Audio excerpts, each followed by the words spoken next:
Aí, voltamos. Deixa o pessoal ver se volta rapidinho. A gente... Eu não tô... Tá me ouvindo?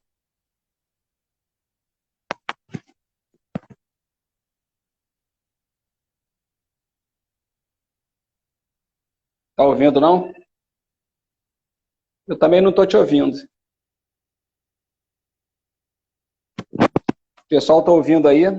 Quem está entrando aí, vocês estão ouvindo, por acaso? Por favor, manda uma mensagem aí, se estiver ouvindo.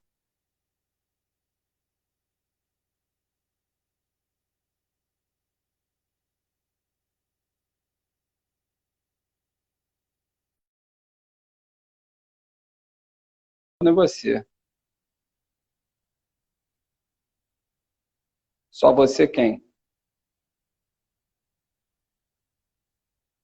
Eu?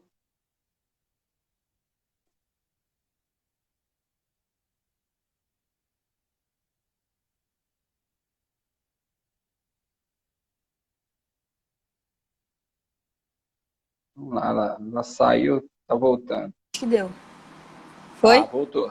Foi. Foi, agora foi. Foi o meu Tá áudio. todo mundo Porque ouvindo aí? Avisa aí, fala aí, galera, se vocês estão ouvindo.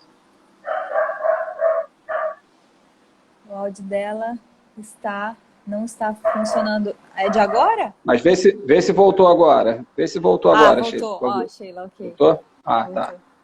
Eu tive que sair e voltar. Não sei nem se É. foi. Então, Mas eu ia é te isso. perguntar o seguinte, né? A gente sabe da questão toda do jiu-jitsu da defesa pessoal, né? Por muito tempo a defesa pessoal foi uma coisa que foi meio deixada de lado e agora ela está voltando com uma força, né, grande. Né?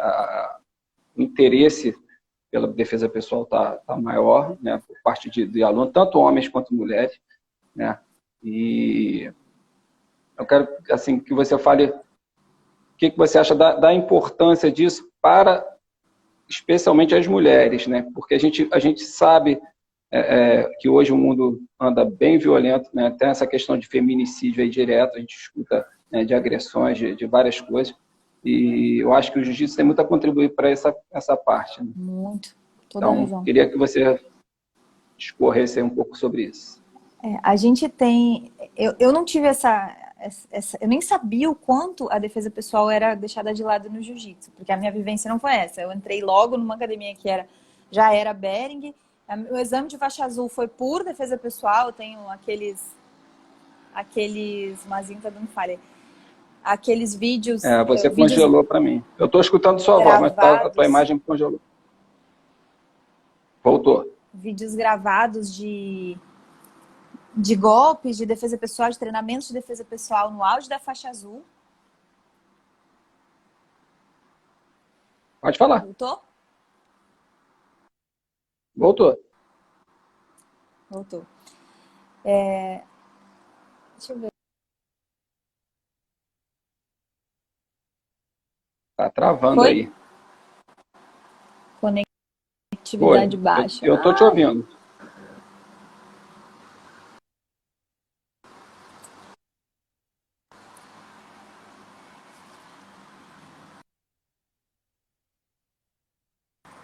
Eu tô te vendo e tô te ouvindo.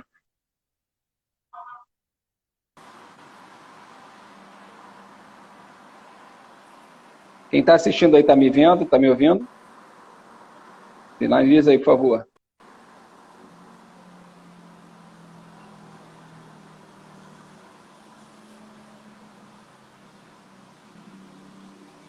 voltou? Voltou. Não, pra mim Para tá mim tá falhando. legal. Para mim tá bom. Não tô. Acho que vou ter que sair e entrar de novo. Sai e volta. Quer? É. Deixa eu digitar aqui para ela.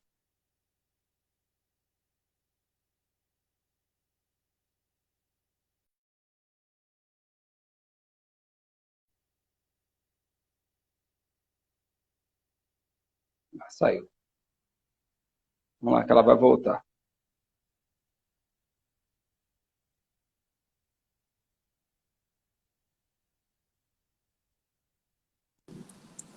Agora acho que foi. Aí, é. Ah, deve ser a Acho que é a tua internet. internet que estava falhando aí. Eu olhei aqui e Porque estava todo tava. mundo me vendo e me ouvindo e você estava congelado. Foi o sinal, sabe quando ele sai do Wi-Fi e entra no Ah, 4G automaticamente? uhum. Meu celular tinha feito isso. Então vamos E lá. aí, por isso que foi agora? Foi, né? Foi. Então, eu estava falando que a experiência que eu tive do jiu-jitsu foi sempre alinhada com defesa pessoal. Sempre tive aulas de defesa pessoal. O meu exame de faixa azul eu tenho um vídeo dele, foi a semana de pré-treino, foi pura defesa pessoal. Não tinha outra coisa que não era defesa pessoal. Eu tinha escrito todos os movimentos, eu tinha feito um manual que depois eu passava para outras pessoas no exame de faixa azul. E foi defesa pessoal. Eu nem sabia que tanta gente não treinava defesa pessoal, né? Então, para mim, eu fico ainda impressionada. Isso tem um lado bom e tem um lado ruim. Porque o Tem. lado ruim é a falta da consciência de quanto as academias não utilizam a defesa pessoal nos seus treinamentos. A falta da consciência faz com que a gente não saiba o nível do quanto a gente tem que trabalhar naquilo ali para fortalecer. Mas tem um lado bom, porque você é tão convicta disso que não vai ficar. Você não tem uma mentalidade de que defesa pessoal não faz sentido, de que não precisa. Não tem essa. Eu sou convicta da necessidade da defesa pessoal. E aí a gente tem, por exemplo, na metodologia que a gente fez no estúdio, a gente tem defesa pessoal de cabo a rabo, né? Não existe treinar jiu-jitsu sem defesa pessoal. E a gente tem uma aluna que ela nunca tinha treinado jiu-jitsu. E ela começou a treinar jiu-jitsu depois de ter vivido uma situação de perigo, né? Sim. Depois que ela já estava treinando com a gente, e ela era toda assim, frágil, assim. E isso é uma dica, assim, se você for professor e tiver uma mulher para estar assistindo, né, dando assistência, na primeira aula, faz toda a diferença. Né? A gente tem uma conversão porque eu tô junto na aula. Não é o professor que tem que fazer aquele approach. Ele tem uma aluna, Então, quer dizer, de gestão, de novo, não tem como fugir de gestão, porque o jiu-jitsu ele não funciona sem gestão. Se eu tivesse que abrir uma outra academia eu contrataria monitoras mulheres, né? Assim, faixa roxa, faixa azul, só para estar junto na primeira aula quando fosse uma mulher. Porque aí eu consigo fazer ela vivenciar approaches para depois executar a defesa no professor, porque daí vai derrubar o professor. Então, e aí essa aluna começou a treinar nessa linha. Então, todas as primeiras aulas eu estava junto, fazia junto com ela. Aí, um mês depois de treinar jiu-jitsu, para ver o nível da importância de defesa pessoal, né? Um mês, o que aconteceu? Ela estava no metrô e ela viu duas pessoas se aproximando com a intenção de assaltar, de roubar, de fazer alguma coisa. E aí ela, na hora, ela lembrou que ela viu, que ela reconheceu o ambiente, ela calculou quanto tempo ela demorava para se afastar, ela enxergou onde estava o segurança, onde estava a catraca, e aí o cara falou para ela, não corre, não corre. Ela olhou o segurança, viu, acelerou o passo, saiu correndo, foi em direção ao segurança e, tipo, se livrou daquela situação. Mas ela tinha a gente já tinha treinado isso, já tinha estressado o psicológico dela em treinamento, já tinha... E o Ian faz isso como professor, de causar medo, pavor e fazer tu sair daquele medo numa situação real, né? Que não é real, é fictícia. Sim. Mas para você estar preparada para agir na realidade. E aí ela veio contando. Então, assim, ela fala, assim, se eu não treinasse jiu-jitsu, eu não teria feito a leitura do ambiente. Essa foi a primeira. Não satisfeita com isso, uns 3 meses depois, eu acho, ela estava voltando para casa, atravessando aqui a Avenida das Américas, no Recreio. Tem o corredor de ônibus ali, não tem? BRT? No BRT. Que passa. Ela estava no meio do canteiro do BRT ali, caminhando, vindo para casa. E aí um motorista do BRT com BRT vazio diminuiu a velocidade, falou, oi, onde é que tu tá indo, bonitinha? Onde é que tu tá indo? E foi diminuindo, entra aqui que eu te levo, entra aqui que eu te levo. Aí ela olhou para um lado, olhou para o outro, olhou para a sinaleira, olhou...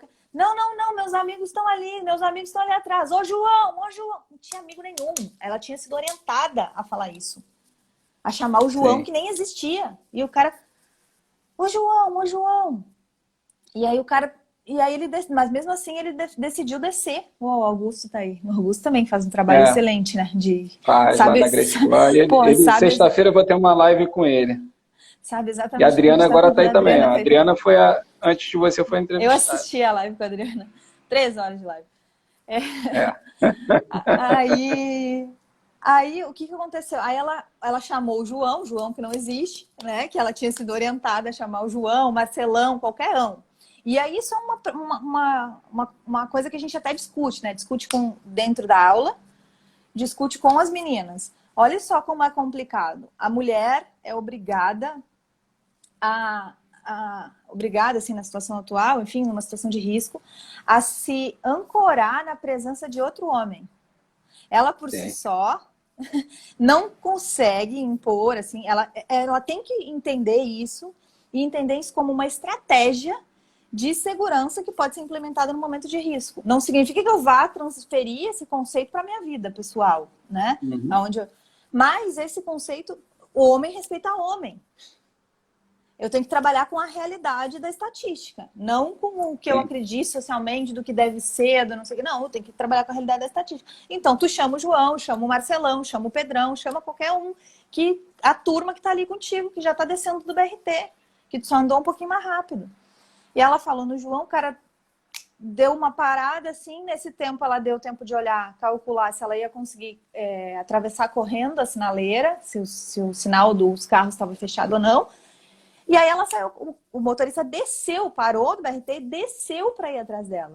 E aí ela já tinha tido tempo de calcular que dava para atravessar e ir em direção à casa e não aconteceu nada. Então você pensa, ela chegou no outro dia, ela falou, meu Deus do céu, eu nunca ia me dar conta, eu nunca ia saber como reagir, eu não sabia que eu tinha que gritar fogo se tivesse acontecido alguma coisa, ao invés de gritar socorro.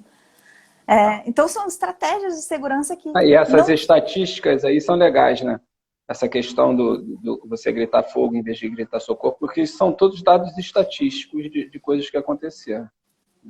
Exatamente. E eu costumo falar aqui para os meus alunos aqui, para minhas alunas, né, que fazem, principalmente na hora de defesa pessoal, é que a defesa pessoal ela começa muito antes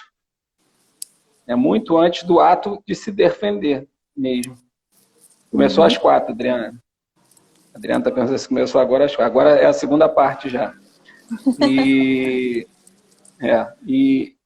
eu falar, o ato da defesa pessoal, ele começa muito antes do que a defesa propriamente dita. E é justamente o que você está falando, né, da pessoa ela ter a expertise de observar, né, de observar o ambiente, observar em volta, observar ações que já detectam que a pessoa tem uma má intenção com você. Isso tudo é treinado. Agora, como é que eu faço isso com o meu aluno? Como é que eu treino isso com o meu aluno? Se eu não tenho estabelecido dentro da metodologia que o professor... Só dando um exemplo aqui, não significa que tenha que ser esse, assim, mas um exemplo. Se o professor não tem o hábito de perguntar para o aluno quando ele chega, ou estabelecer um dia lá na aula, só um exemplo, para perguntar para ele, quando ele chegou num lugar diferente, onde é que está a saída? Não sei. E se der um problema, tu não está acostumada a monitorar onde é que está a saída? E aí, um outro dia, perguntar algo específico do ambiente dele, de onde é que ele se deslocou. Mas e aí existem perguntas que se fazem para criar uma metodologia de segurança. Isso tem que estar dentro da aula de jiu-jitsu. Se não tiver dentro da metodologia, fica assim, deveria ter. Então, são exemplos de coisas que tem que estar lá, descrito na metodologia, tem que ser ensinado ao professor, se você tiver essa finalidade. Agora, você pode ter outra finalidade. Por exemplo, você acha que esse empoderamento, né? Eu não gosto muito dessa palavra, não, mas é o que se usam aí. A defesa pessoal, ela te dá uma sensação maior disso, né? Você, no caso, para a mulher, do que o jiu-jitsu esportivo? Ou você acha que é a mesma coisa? Não, eu acho que o jiu-jitsu como um todo não deve ser dividido entre jiu-jitsu esportivo e defesa pessoal. Não. A gente eu também tem concordo com isso. Não, porque o que eu digo assim, né? Parte do princípio assim, tem pessoas que não trabalham a defesa pessoal, né? Então, por exemplo, você pode receber um aluno que ele sempre só treinou jiu-jitsu esportivo, né? E aí chegou na sua academia e vai começar a ter uma experiência de defesa pessoal agora por causa da tua metodologia. E aí você acha que ele vai se sentir numa situação real de rua, né? Mais forte, né? Entre aspas, aí, esse forte, com o conhecimento que ele adquiriu da defesa pessoal ou que ele já se sentia pelo jiu-jitsu esportivo. É isso. Então, não, ótima pergunta. Inclusive, eu já posicionei aqui para instigar e para a gente repetir isso, assim, que o jiu-jitsu não tem que ser separado entre essas duas coisas. Embora haja pessoas que trabalhem só o jiu-jitsu esportivo.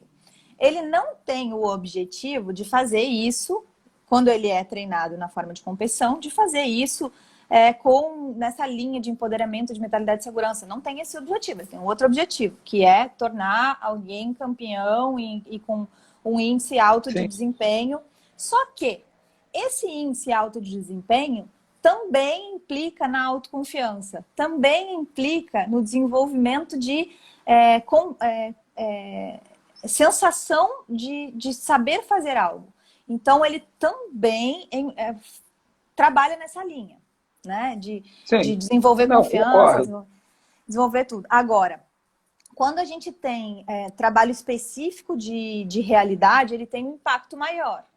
Só que nada adianta eu trabalhar a mentalidade se eu não tiver a prática. Eu não vou conseguir derrubar alguém se eu não souber dar uma queda. Eu não vou saber cair e dar um rolamento se eu não treinar rolamento. Então, o treino em si, ele não é dispensável só porque eu tenho mentalidade, né? E aí, eu preciso do treinamento. E pode ser um treinamento em nível de competição. Ele vai me ajudar, porque eu sei me defender, né? Sem me defender, eu sei aplicar a técnica. Mas, de fato, eu preciso de um mix para... Eu preciso definir qual é o objetivo. O objetivo é esse, esse e aquele. Mas a prática do jiu-jitsu esportivo também favorece uma mentalidade de segurança, né? Porque eu tenho autoestima por trás, eu tenho essas outras coisas atuando. Mas porque eu fiz essa pergunta porque, por exemplo, em situações reais, né, de uma confusão na rua, as posturas são bem diferentes, né, do que você vê dentro do tatame numa luta de campeonato, né? O cara vai te dar um soco, um chute, ou a forma que começa através de uma discussão. Então, você tem toda a questão de preparação para aquela ação que está sendo grosseira ali, agressiva a você, de uma forma diferente do que ela se dá dentro do jiu-jitsu esportivo. Porque por mais que você tenha um adversário, onde você vai começar a luta ali em pé, né, que o objetivo é derrubar e depois chegar no chão e finalizar a luta, na questão, né, de defesa pessoal, onde a gente, teoricamente, pensa numa situação real de conflito, é bem diferenciada. E aí, eu acho, por mais que você saiba o jiu-jitsu esportivo, né, você saiba dar um armlock, você sabe dar uma queda, mas às vezes você não está preparado para outras situações que vão vir, como se defender de um soco, como se defender de um chute, como né, a questão da noção de distância, para você estar resguardado de não tomar um tapa na cara, entendeu? Isso que eu acho, a defesa pessoal, ela te dá um empoderamento maior em relação a isso, né? Porque acaba que ela te consegue ampliar teu horizonte assim, de visão em relação à segurança. Que o jiu-jitsu esportivo é lógico que faz. Lógico, você também está aprendendo uma opção de coisa que vai ser útil. Que, na verdade, é o que você fala, os dois são juntos, porque quando você também está fazendo a defesa pessoal, que você se defende e você, às vezes, derruba o cara no chão, o que vai vir depois é o jiu-jitsu esportivo, né? Só que sem kimono, sem coisa, uma roupa normal que você esteja na rua, você não está...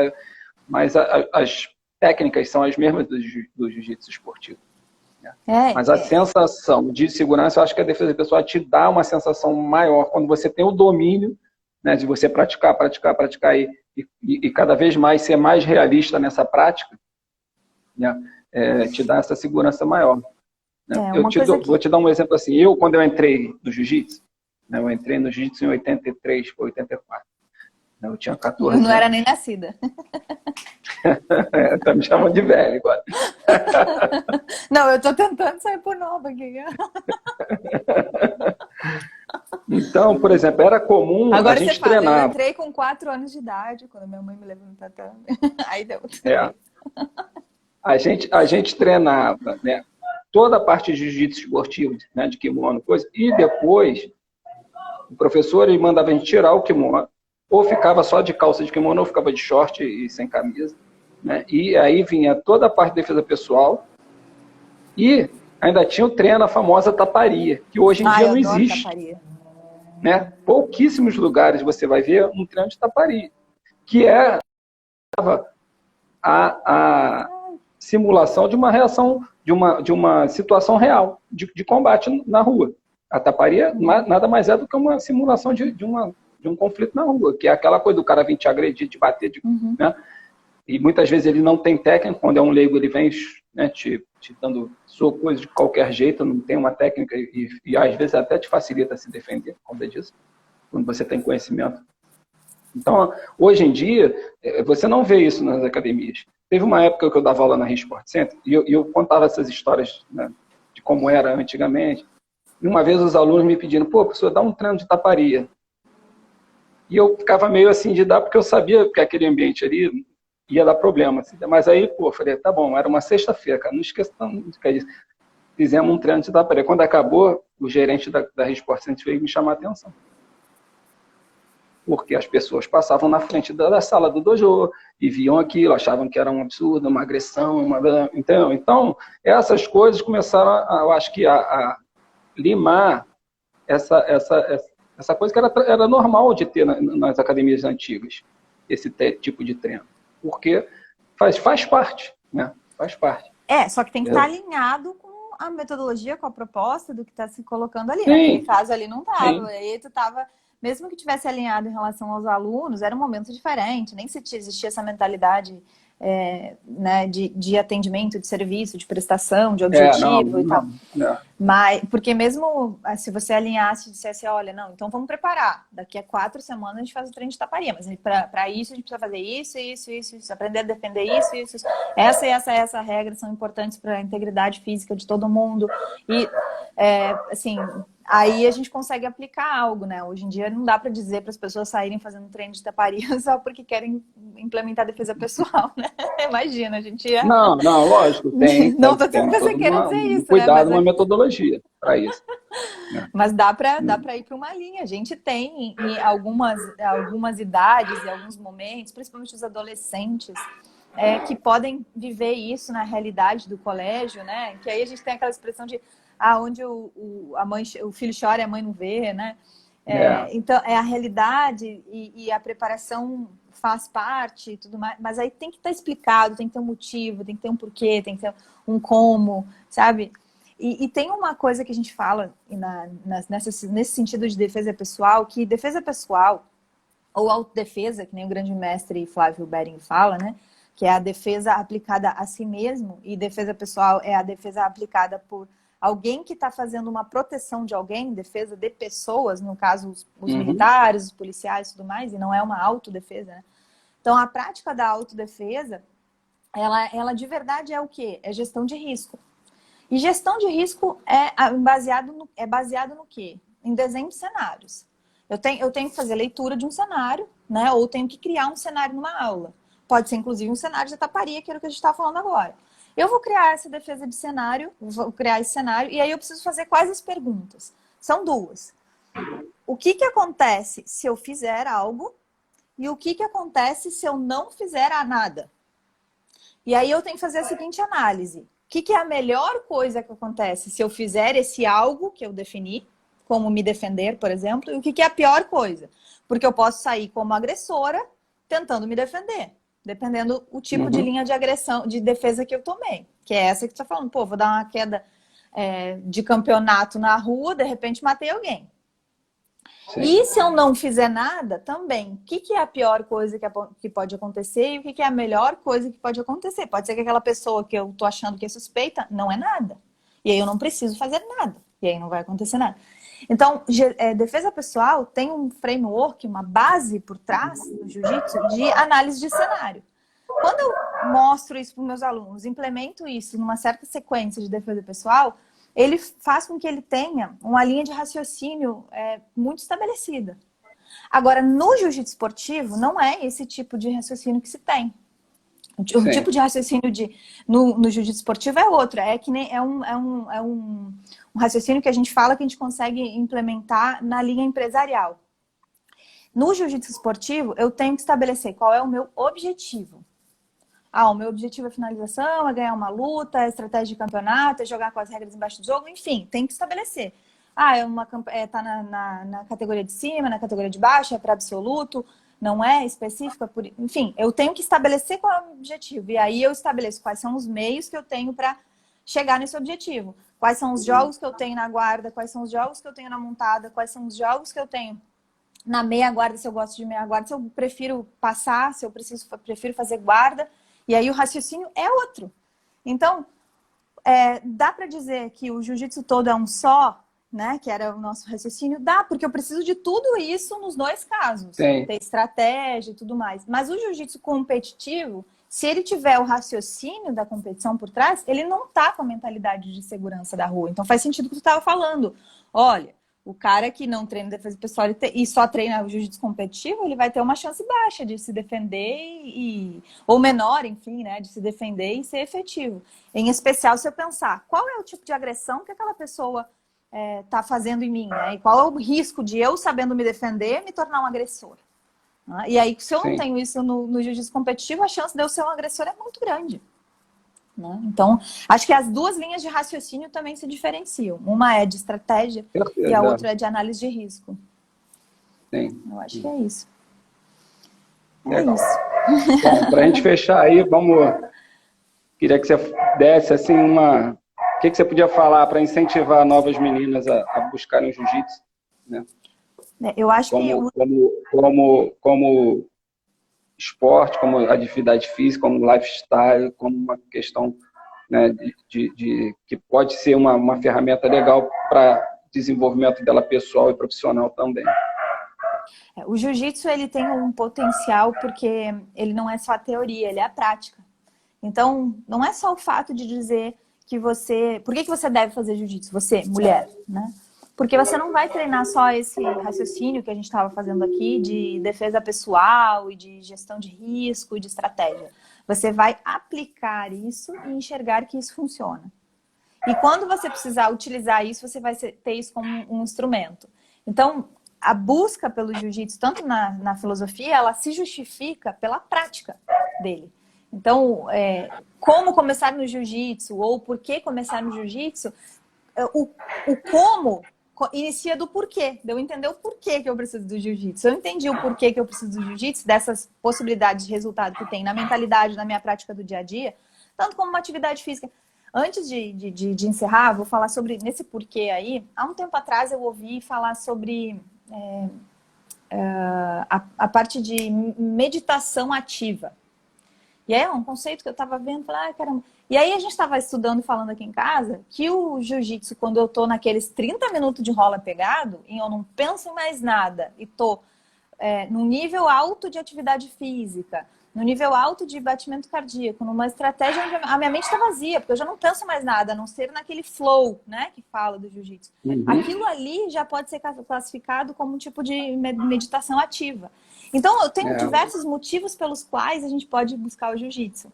Pode ser mas comece pelo porquê. Saiba o porquê você busca. E depois o como, quando, onde e tudo mais. Aí a análise de onde é que você vai treinar, se aquilo ali é um ambiente adequado ou não. Tem que fazer essas análises. Mulher, não adianta. Tem que fazer essa análise quando tu vai escolher uma escola para tu frequentar, um bar para tu frequentar. Tem que fazer uma análise na rua, com quem você vai sair. Análise de risco. E não vai ser diferente quando você vai escolher um serviço aonde você vai ter um contato físico diário, né, com pessoas que você vai estar começando a conhecer.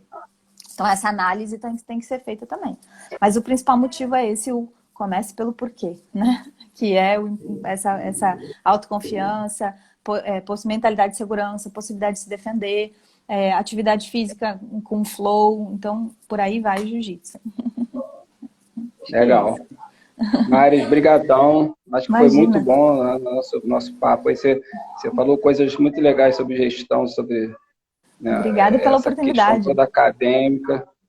E aí, acho que abriu a cabeça aí de muita gente, né? Obrigada, Até a obrigada pela minha. oportunidade. Esse curso aí eu vou esperar ele, porque eu preciso disso aí, dessas Ah, informações. isso aí, isso aí. Então, A gente... obrigado, Tá bom, valeu eu que e agradeço. Obrigada, até a gente, por ter próxima. ficado aí também. Até a próxima. Isso aí. Valeu, galera. Beijão. Valeu, tchau, tchau. Quinta-feira tem mais um capítulo aí do Mulheres no Oba! Tatame com a Daphne Haller, também Ai, atleta adoro da Bering. Daphne. Isso. A gente vai conversar com ela também às 4 horas, quinta-feira. Valeu, galera. Beleza. Beijão. Beijão, gente. Valeu, Ian. Abraço.